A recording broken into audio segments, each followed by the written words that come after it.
कैसे हैं प्यारे बच्चों।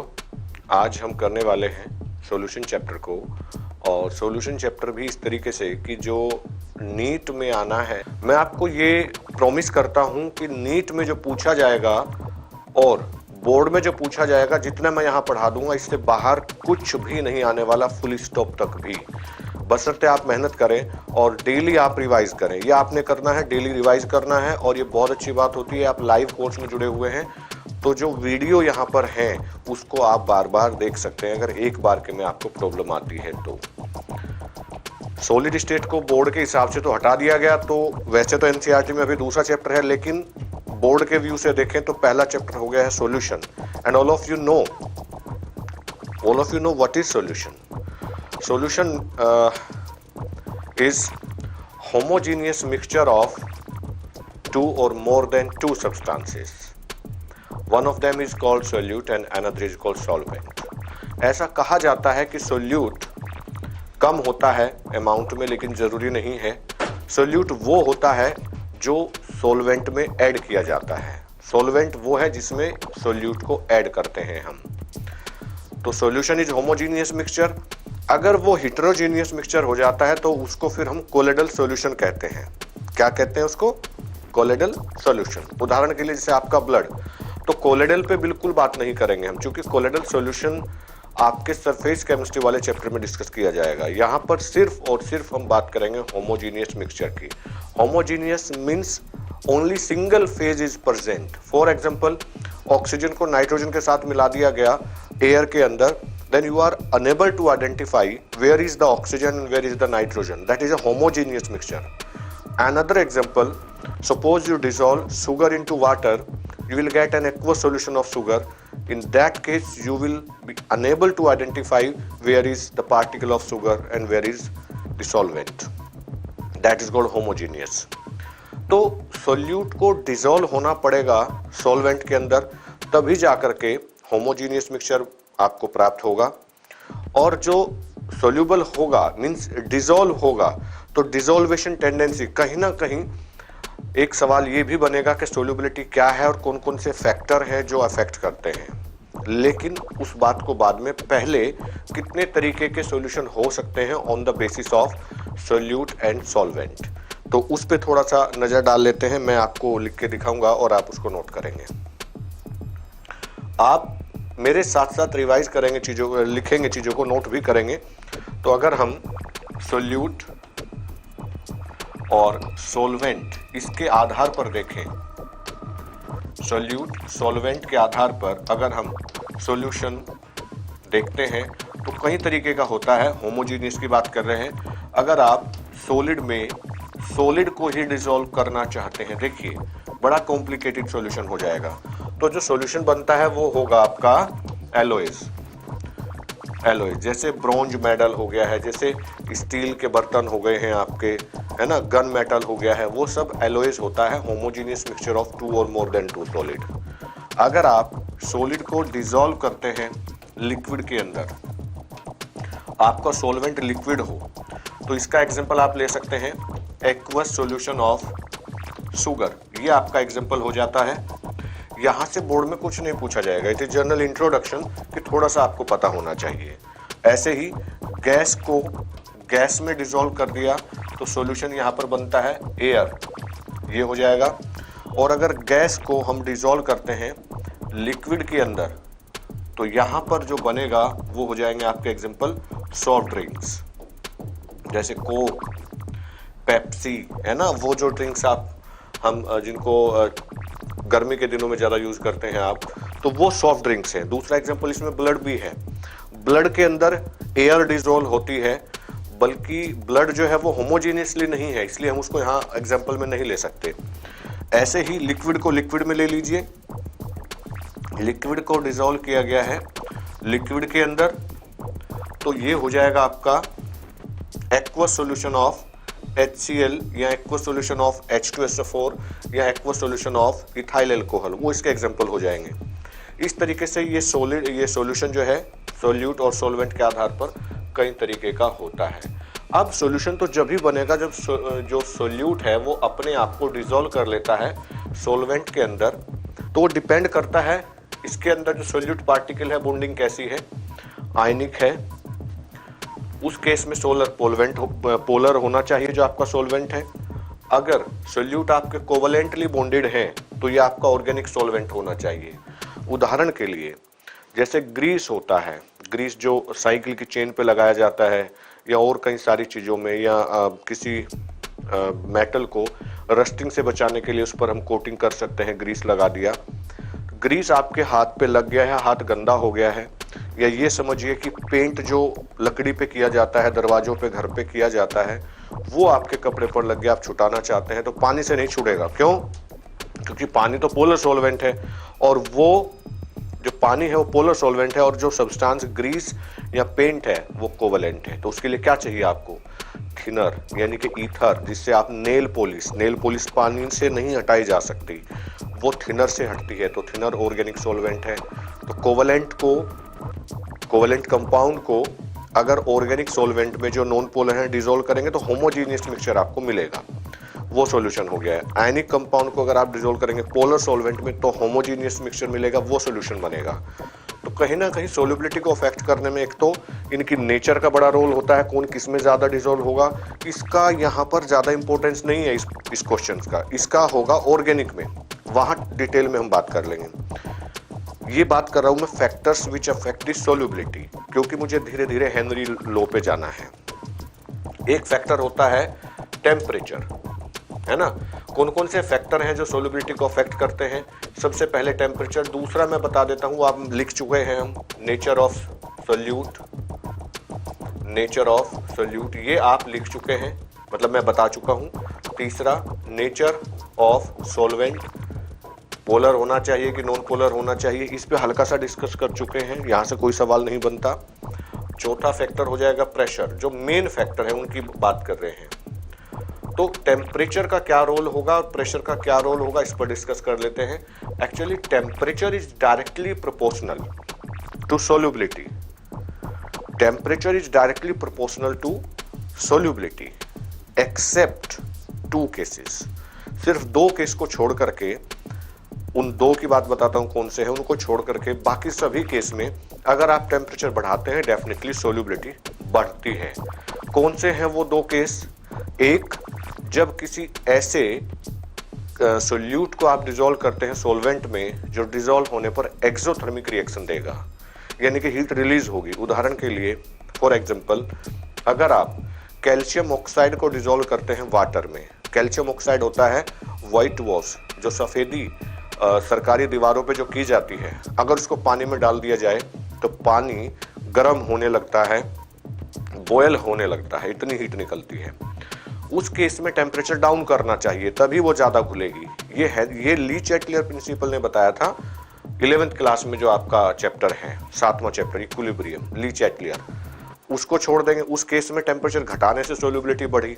दूसरा, जब आप गैस को डिसॉल्व करते हैं लिक्विड, ये वाला केस जो है आपके सामने, जब आप गैस को डिसॉल्व करते हैं लिक्विड के अंदर, है ना, गैस डिसॉल्व इन लिक्विड, तब आपका टेम्परेचर डाउन होना चाहिए। आप देखेंगे जितनी भी सॉफ्ट ड्रिंक्स है आप ग्लास में लेते हैं उनको, और वो पहले ठंडी थी, जैसे वो गर्म होने लगेगी, नॉर्मल टेम्परेचर की तरफ बढ़ेगी, उसके अंदर से गैस रिलीज होनी स्टार्ट हो जाती है। आप चाहते हैं कि गैस उसमें ज़्यादा डिसॉल्व हो या बनी रहे, तो आपको उसे जितना ठंडा करना चाहें उतना ठंडा करें, तभी ऐसा हो पाएगा। तो गैस इन लिक्विड, दूसरा एक्सोथर्मिक सॉल्यूशन, इन 2 को छोड़ करके रेस्ट केसेस में temperature directly proportional to solubility. Now pressure का हर केस में डायरेक्ट होता है। प्रेशर इज डायरेक्ट, प्रेशर जैसे बढ़ाएंगे सोल्युबिलिटी बढ़ती है। इन केसेस में भी जिनकी मैं बात कर रहा था, there is no exception, but there is a limit. After a limit it will become constant. What? Solubility. That is called saturation point. हम थोड़ा सा यहाँ समझ लेते हैं ज़्यादा डिटेल में हेनरी लॉ को, कि हेनरी लॉ क्या होता है। ये चीज़ें यहाँ से हटा देते हैं, आप भी अपनी कॉपी में हेडिंग लिखेंगे हेनरी लॉ। हेनरी का नियम क्या है?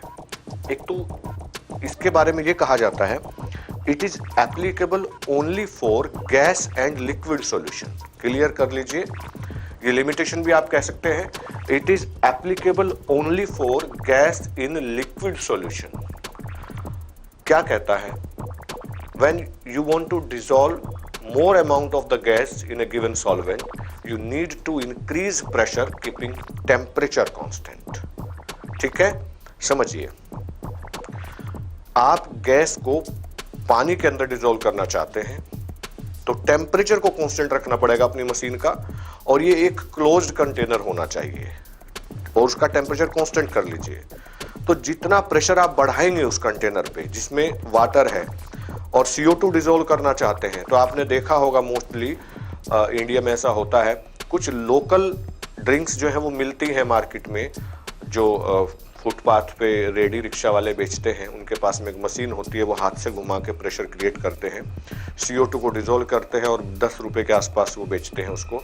वो आपसे चॉइस पूछते हैं कलर कैसा चाहिए, वो वाला मैं बात कर रहा हूँ। तो वो क्या करते हैं, एक पानी लेते हैं बोतल में, बोतल को फिट कर देते हैं मशीन के अंदर, ऊपर से प्रेशर आता है, उसमें CO2 आती है, जबरदस्त उसको डिसॉल्व करते हैं।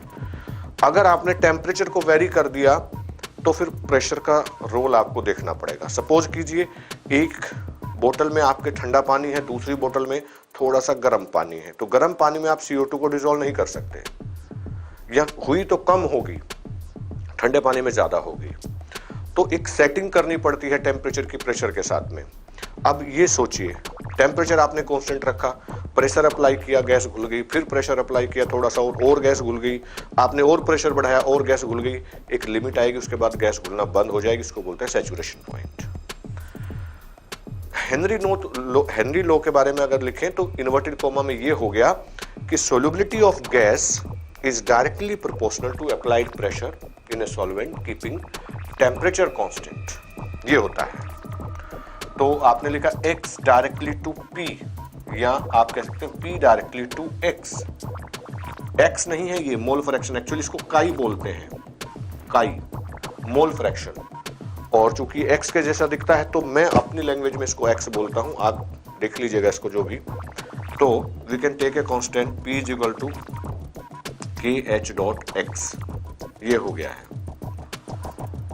अच्छा, एक और मैं आपको बहुत अच्छी न्यूज़ ये दे देता हूँ कि इसी चैप्टर के नोट्स जैसे ही चैप्टर कंप्लीट होगा, PDF फॉर्म में यहीं पर इसी बॉक्स में, जिस बॉक्स में आप मुझे देख रहे हैं, यहीं पर आप देखेंगे धीरे धीरे तो एक साइड में PDF बना होता है, वहाँ पर आपको मिलेंगे, वहाँ से आप उसको निकाल सकेंगे। मैं व्यवस्था करूँगा, जैसे ही चैप्टर कंप्लीट होगा PDF के नोट्स में आपको दूंगा, पेपर भी PDF में आपको यही मिला करेगा।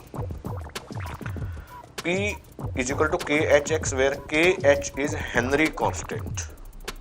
ये जो KH है वो हेनरी कांस्टेंट होता है। तो एक काम ये हो सकता है, you can plot a graph between pressure and mole fraction. Mole fraction यहाँ सोल्यूबिलिटी को डिनोट कर रहा है। सोल्यूबिलिटी के लिए हमने ना मोलरिटी को चुना ना मोलेलिटी को चुना, हमने चुना है मोल फ्रैक्शन को, क्योंकि मोल फ्रैक्शन ज्यादा रिलायबल है, ज्यादा विश्वसनीय होता है as compare to molarity and molality.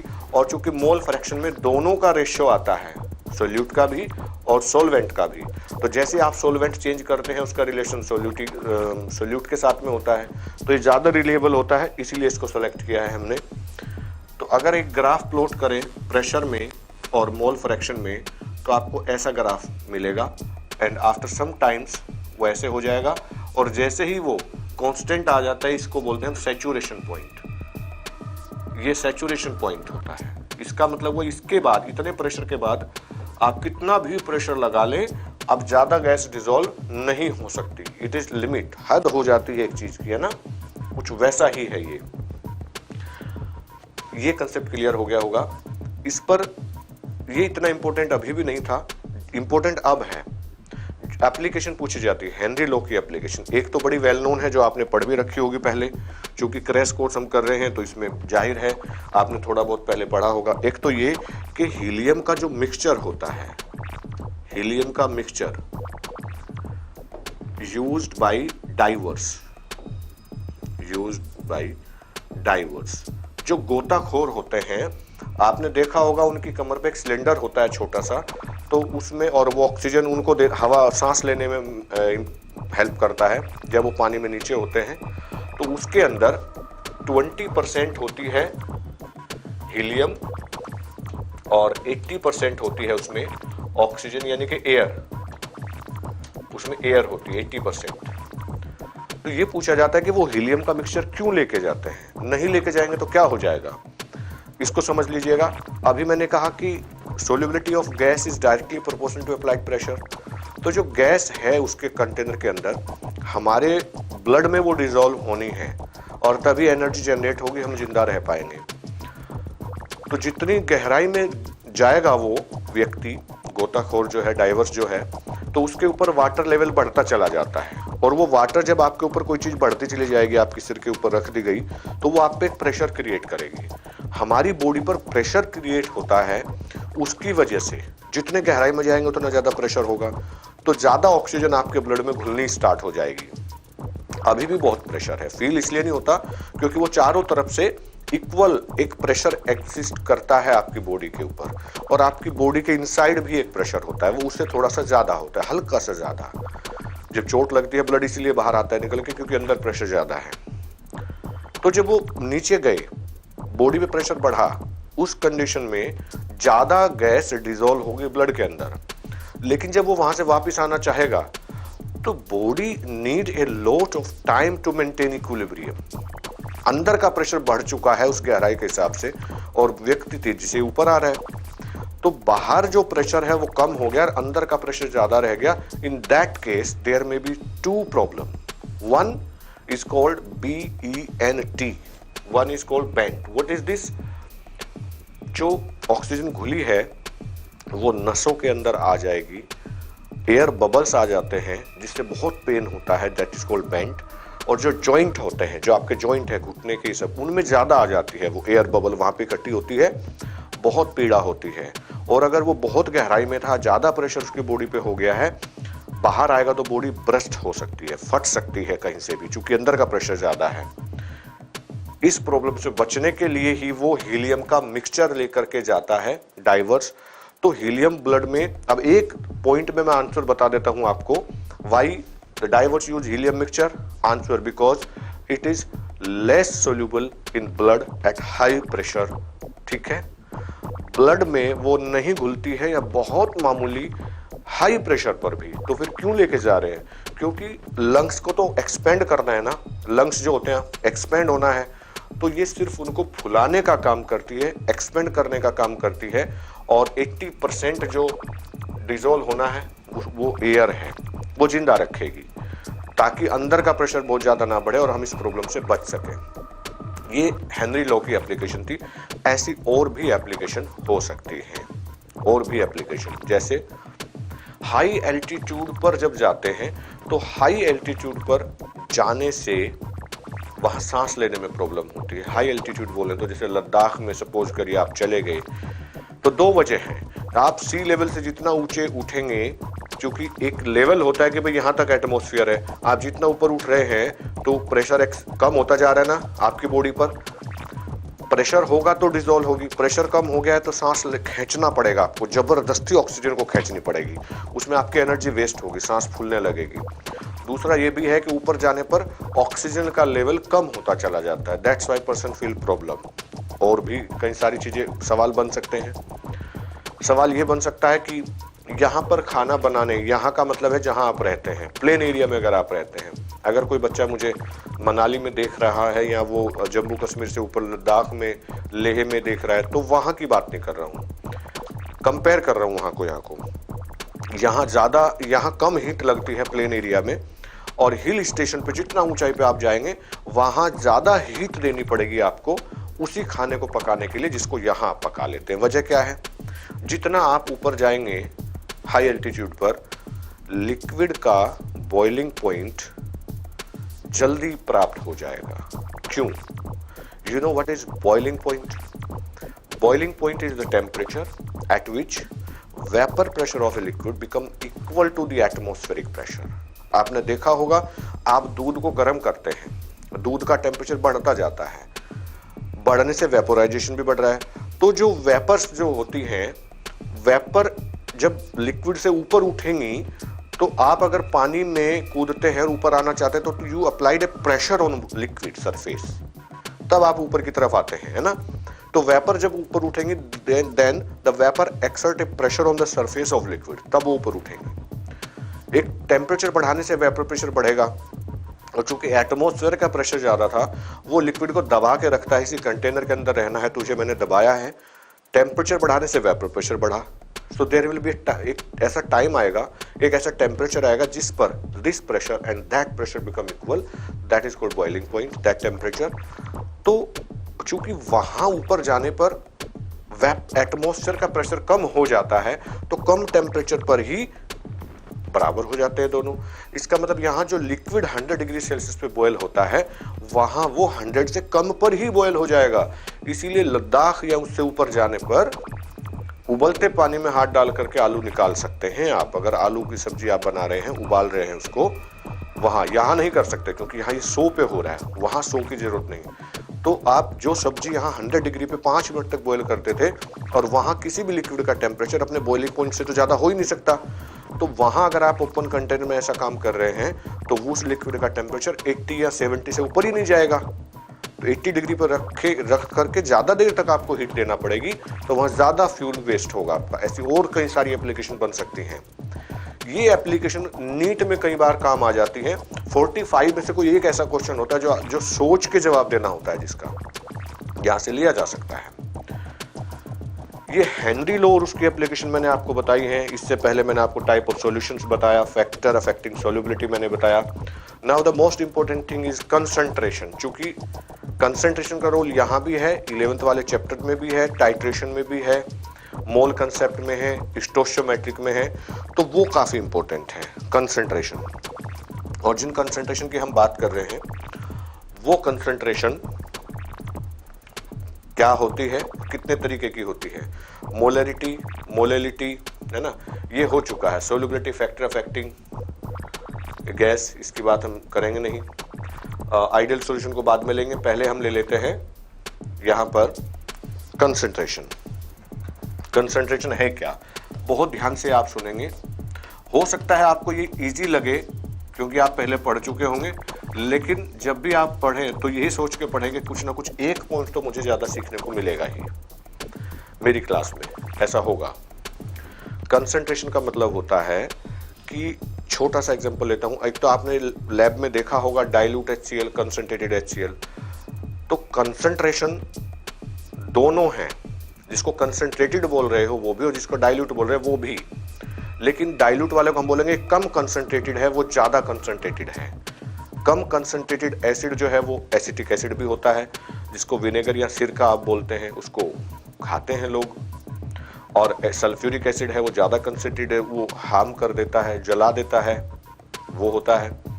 एक गिलास में आपने 2 चम्मच चीनी डाली पानी के, और दूसरे गिलास में पानी है उसमें आपने 4 चम्मच चीनी डाली, तो 4 वाला ज्यादा मीठा हो गया। दूसरी बात, सेम गिलास, सेम क्वांटिटी, सेम लिक्विड यानी कि वाटर, 2 भरे हुए गिलास हैं, या थोड़े कहिए कि दोनों में बराबर अमाउंट में वाटर है। एक में आपने 10 ग्राम शुगर डाल दी और एक में आपने 10 ग्राम ग्लूकोज डाल दिया। आप टेस्ट करके ही बता देंगे कि दोनों का स्वाद अलग होगा, दोनों में मिठाई जो आपको मीठा जो लगेगा वो कम ज्यादा लगने लगेगा। तो वजह क्या है, तो वहां से पता चला कि कंसंट्रेशन का मतलब सोल्यूट की अमाउंट नहीं होती, क्योंकि अमाउंट तो दोनों में आपने 10 ग्राम डिसॉल्व की। कंसंट्रेशन का मतलब सोलवेंट की अमाउंट नहीं होती, क्योंकि दोनों में बराबर अमाउंट ली थी आपने, सेम सोलवेंट लिया था। कुछ और चीज होती है, सब्सटेंस क्या ले रहे हो और कितना ले रहे हो। कितना का मतलब है, मैं यहाँ बात कर रहा हूं, एक वर्ड है मोल इसकी, और मोल क्या होता है, आपने उस चीज का वेट ग्राम में कितना लिया है, अगर हम उसी को डिवाइड कर देते हैं उसके मोलिकुलर मास से तो आपको उसका मोल पता चलेगा। अब जैसे मान लिया 100 मिलीलीटर वाटर आपने लिया और एक के अंदर आपने 10 ग्राम शुगर ऐड कर दी, शुगर होती है C12H22O11, और एक में आपने 10 ग्राम ग्लूकोज ऐड किया है जिसका C6H12O6। तो जब आप मोल निकालेंगे आप देखेंगे ग्लूकोज का मोल ज्यादा होता है। मोल कैसे निकलेगा, जो इसका वजन है 10 ग्राम डिवाइड बाई इसका मोलिकुलर मास, और इसका मोल निकलेगा 10/342 होता है इसका मोलिकुलर मास जब आप निकालेंगे तो तो जाहिर है इसकी वैल्यू ज़्यादा आएगी। तो जो जिसमें ग्लूकोज आपने डाला है 10 gram, that will be more concentrated as compare to the sugar. Concept clear.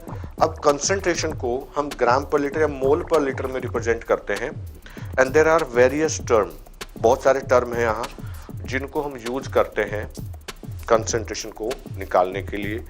वो क्या क्या है? One is molarity, second is molality, and the one is mole fraction. Molarity, molality and mole fraction, and the third is normality.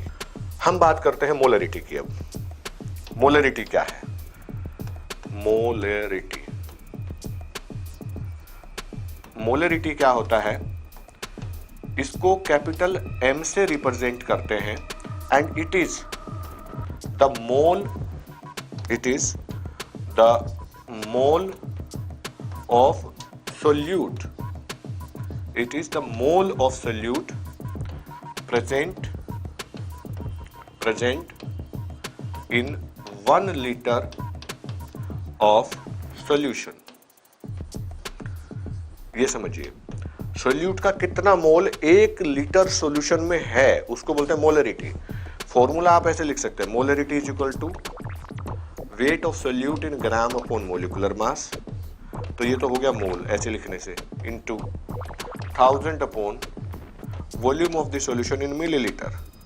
Millilitre इसलिए लिया चूंकि मैं 1000 लिख चुका हूं ऊपर, वो लीटर ही है। और इस तरीके से लिखने का मतलब ये है कि सवाल जो है, जो क्वेश्चन है, वो इसी फॉर्म में दिया होता है, इसलिए मैंने लिखा है इसको इस तरीके से। दूसरा जो है वो है आपके इसमें molality. Molality, molality is denoted by small m. It is the mole of solute dissolved या present in 1 kg of solvent। याद रखिएगा, 1 किलोग्राम सोलवेंट में, यहाँ सॉल्यूशन की बात कर रहे थे, यानी कि डिसॉल्व करने के बाद जो चीज बनी उसका वॉल्यूम 1 लीटर हो गया है। अब उस 1 लीटर में कितना सोल्यूट है भाई पता कर लो। और यहाँ हम कह रहे हैं पहले से ही आप 1 kg वाटर लेकर के तैयार रहिए, अब उसमें कितना सोलवेंट डालेंगे, that will B molality. Concept clear हुआ? अगर 1 kg 1 लीटर हो जाए, कब होगा? जब डेंसिटी 1 हो जाएगी। अगर 1 kg ही, जैसे मोस्टली ऐसा कहा जाता है 1 kg वाटर 1 लीटर, दूध भी तो आप ऐसे कई बार कंफ्यूजन में लेते हैं, भैया 1 किलो दूध दे दो, जबकि तो लिक्विड है, आपको बोलना चाहिए 1 लीटर दूध दे दो। तो उस केस में तो मोलैलिटी इज इक्वल टू हो जाएगा, अभी बहुत इंपॉर्टेंट क्वेश्चन बताने वाला हूं आपको, wait of solute in gram upon molecular mass into 1000 upon, यहां पर आपका आएगा mass of solvent, mass of solvent in ग्राम। ये फॉर्मूला बनेगा आपका। फॉर्मूला लिख करके याद रखना है आपको। अब सवाल ये उठता है मोलैरिटी और मोलैलिटी में कौन ज्यादा अच्छा है, तो मैं आपको बता देता हूं, मोलैलिटी पर ज्यादा भरोसा करना चाहिए। तो ये सवाल भी है ये कि वाई या which one is preferred, molality. And why molality is preferred? Because by change in temperature, molarity change, molality does not change with temperature. As you increase temperature, the volume of solution increase. जो solution होता है जब आप गर्म करते हैं, जो गाढ़ा होगा वो थोड़ा सा पतला हो जाता है, एक्सपेंड हो जाता है वॉल्यूम। वॉल्यूम एक्सपेंड होगा तो मोलैरिटी घट जाएगी, है ना? तो as you increase temperature, molarity decrease. यहां तो प्योर सोलवेंट ले रहे हो ना, अब उस पे कोई फर्क नहीं पड़ेगा, वाटर पे कोई फर्क नहीं पड़ेगा। If you are taking it at 25 degrees Celsius or at 50 degrees Celsius, that will be a little change which can be ignored. I hope so. It is clear now. Now let us proceed for the next. ठीक है ना? Molarity, molality. अगर एक बंदा कोई scientist बन गया और वो किसी बड़ी कंपनी में केमिस्ट बन गया केमिस्ट्री पढ़ के, लेकिन यहाँ कंफ्यूजन था उसको कंफ्यूजन था कौन सी हिसाब से मुझे दवाई बनानी है। अगर गलती से उसने इसको यूज कर लिया, इसके हिसाब से उसने दवाई बनाई और वो प्लेन एरिया में दवाई बनाता है, लद्दाख में भेज देता है। यहाँ जब उसने कंसंट्रेशन को मेजर किया, टेम्परेचर गर्मी के मौसम में 40 डिग्री था, और वो दवाई लद्दाख में गई जहाँ -2 हो गया है ठंड में, है ना, कितना टेम्परेचर चेंज हुआ, घट गया ना। टेम्परेचर घटने से कंसंट्रेशन बढ़ जाती है ना, यूनिवर्सली है। तो आपने बंदे को दी थी, डॉक्टर ने वहां सोच के कि मैं 500 mg की दवाई ले लेना बेटा तो बुखार उतर जाएगा, उसको तो चक्कर आ गए, क्योंकि वो 500 की 750 mg का काम कर रही है। इसका उल्टा सोचिए, किसी ने लद्दाख में उस दवाई को बनाया, कंसंट्रेशन उसने गलती से इसके लिए इसमें से ये इसको फॉलो किया, वहां उसने जब बनाया उसको, उसने 500 mg की दवाई बनाई कि भाई इतना लिक्विड ले लीजिए, कोई सिरप है या टैबलेट ले लीजिए, 500 mg है, और उसको सप्लाई कर दिया दिल्ली, लखनऊ, पटना। यहाँ आई, यहाँ तो टेम्परेचर बढ़ गया गर्मी में, टेम्परेचर बढ़ने से उसकी कंसंट्रेशन घट जाएगी। डॉक्टर ने कहा था बेटा एक दवाई ले लेना बुखार उतर जाएगा, बुखार उतरा ही नहीं, 2 दवाई लेनी पड़ी। शक किस पे गया? डॉक्टर पे। लेकिन गलती किसने कर दी थी? केमिस्ट साहब ने। तो इसलिए इसको फॉलो किया जाता है, मोलेलिटी को। आप देखेंगे टैबलेट वगैरह सब पे मोलेलिटी कंसंट्रेशन में लिखी जाती है। Now your next question is mole fraction क्या होता है? मोल फ्रैक्शन को काई से डिनोट करते हैं। This is your mole fraction. Mole fraction को हम डिनोट करते हैं काई से। So it is the ratio between the mole of solute and solution, or it is the ratio between the mole of solvent and the mole of solution. अगर आप mole fraction निकाल रहे हैं, सपोज करिए मैं A सोलवेंट को ले रहा हूं, मान के चलिए A सोलवेंट है, mole fraction of solvent is equal to mole of solvent upon mole of solvent plus mole of solute, ऐसे करके। और जब आप मोल फ्रैक्शन निकालते हैं सोल्यूट का, तो mole of solute upon mole of solvent plus mole of solute, ऐसे कर लेते हैं। And you must know that mole fraction of solute and mole fraction of solvent and solute that always equal to 1। एक निकाल लिया, दूसरे को 1 में से घटा लीजिए, तो इसका मतलब मोल फ्रैक्शन हमेशा 1 से कम आता है, किसी का भी आप निकाल रहे हो, और जितना वो आया है 1 में से घटा दो तो वो दूसरे का होता है। So mole fraction is a ratio between the mole of solvent and mole of solution. Mole fraction of solute निकाल रहे हो, it is the ratio between the mole of solute and total mole of the solution. Easily you can find out. ये जरूरी है, चूंकि numerical नहीं हो पाएंगे अगर ये वाले टर्म आपको नहीं पता है कंसंट्रेशन के। आज के लिए बस इतना ही कर लेते हैं, और बहुत मेहनत करनी है हम सबको मिलके। हम यहाँ मेहनत करेंगे, आप वहाँ मेहनत करिए, तभी रिजल्ट आएगा। एक तरफा काम नहीं होता है। ठीक है जी, thank you very much, bye.